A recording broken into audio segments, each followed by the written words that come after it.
Bonjour à tous. Aujourd'hui, on va se demander comment fait-on pour savoir collectivement si une idée est vraie et si on y arrive bien. Alors, pour la première question, dans les sociétés dites libres, comme en France, on laisse tout le monde s'exprimer librement en public, dans le but que les idées, les opinions s'affrontent avec arguments et contre-arguments, jusqu'à ce que les idées les plus vraies finissent par triompher.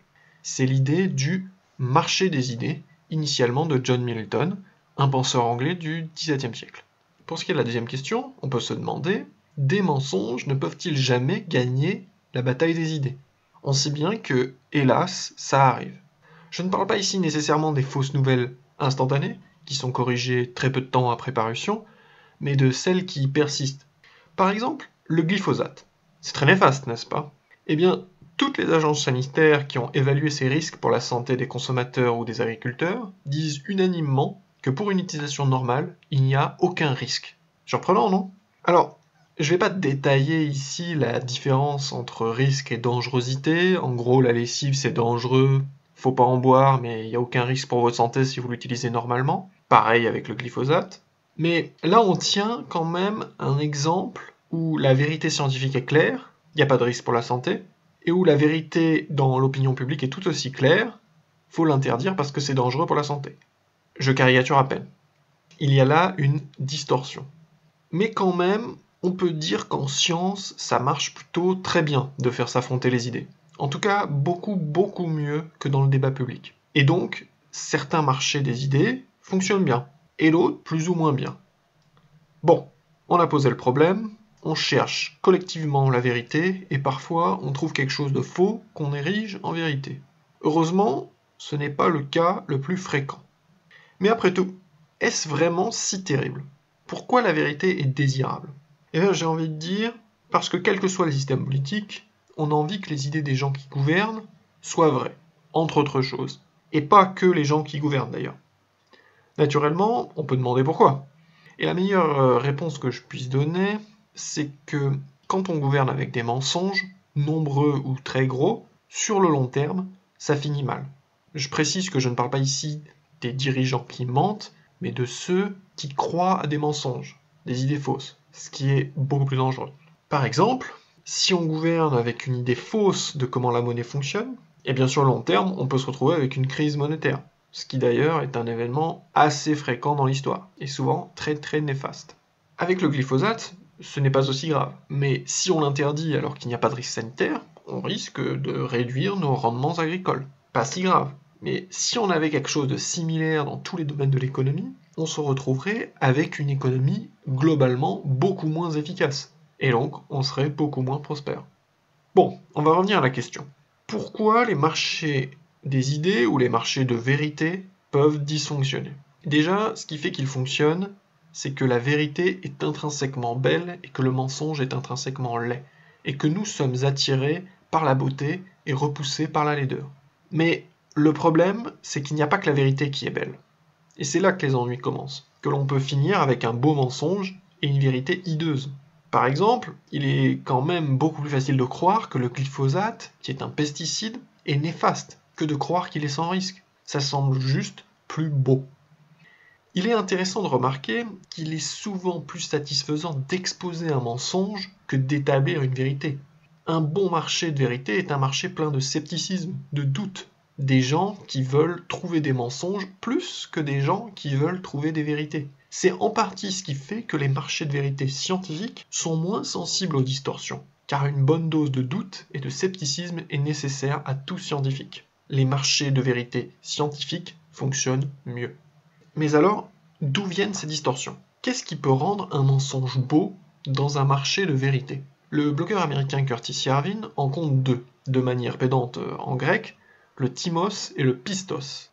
La première, le thymos, serait quelque chose entre l'ambition et la vanité. Et la deuxième, le pistos, ce serait quelque chose comme la loyauté ou la fidélité. Pour la deuxième, il est facile de voir en quoi la loyauté peut faire accepter un mensonge. Si vous êtes loyal envers quelqu'un, par exemple votre employeur, vous allez plus facilement accepter ce qui va dans son sens que ce qui va contre lui, même inconsciemment.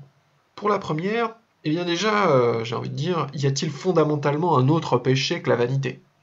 Bon, mais plus sérieusement, comme l'écrit Irvine en parlant du livre de Dale Carnegie, paru en 1936, c'est que les gens aiment se sentir importants. Pour que les gens vous aiment, faites en sorte qu'ils se sentent importants. Les escrocs le savent bien. Le thymos est le désir naturel de l'homme d'être important. Le pouvoir et l'importance sont synonymes. Personne d'important n'est pas puissant, personne de puissant n'est pas important. Un peu plus loin, il écrit « Le thymos est omniprésent aujourd'hui. Nous le voyons chez tous ceux qui veulent changer le monde, ou avoir un impact, ou simplement avoir de l'importance. Le thymos, c'est le sens, le désir de sens, c'est l'ambition, un instinct humain universel. » Alors bien sûr, il n'est en aucun cas question ici de dire que l'ambition est mauvaise, c'est très souvent une force positive. Mais dans certaines conditions, ça peut distordre un marché de vérité. Prenons un exemple concret. Si un scientifique est employé par une entreprise qui vend du tabac et publie un article sur les risques de la cigarette, on aura sans doute raison d'être au moins un peu suspicieux des résultats, du fait de sa probable loyauté envers son entreprise, même si son travail est un modèle de rigueur scientifique. Et pareil si le scientifique était employé par une organisation qui serait pour l'interdiction du tabac, non? Ben, presque. Cet exemple est assez amusant. En théorie, on a autant de raisons d'être suspicieux dans les deux cas. Le cas où le scientifique est employé par une entreprise qui vend du tabac et le cas où il est employé par une organisation qui promeut l'interdiction du tabac. Mais en pratique, en tout cas moi, je le suis beaucoup plus suspicieux dans le premier cas.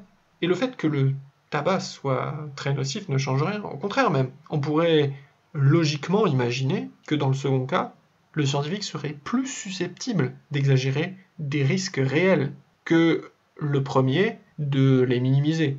Précisément parce que le tabac, c'est très nocif. Alors je sais pas vous, mais en disant ça, j'entends une petite voix qui me dit « Mais de toute façon, le tabac c'est très dangereux, c'est pas grave d'exagérer ces risques. C'est peut-être même une bonne chose. » Une idée selon laquelle le tabac ne serait pas aussi dangereux qu'on le dit serait beaucoup trop laide pour que je sois prêt à l'accepter.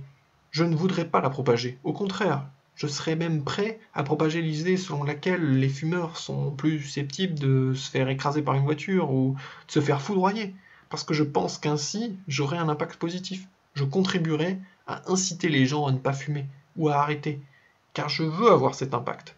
Si c'était vrai, bien sûr. Si une étude le démontrait. Et voilà comment un mensonge ou un demi-mensonge pourrait triompher. Comment je pourrais le faire triompher. D'autant que un demi-mensonge, c'est une demi-vérité.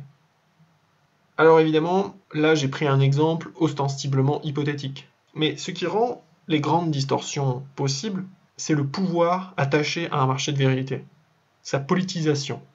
Si personne ne fumait, je n'aurais aucun mal à accepter que le tabac soit plus ou moins nocif. Le problème, c'est que dans nos démocraties occidentales, presque tout est politisé. À part la plupart des sciences, justement, en tout cas pour l'instant. Alors, la solution n'est-elle pas toute trouvée?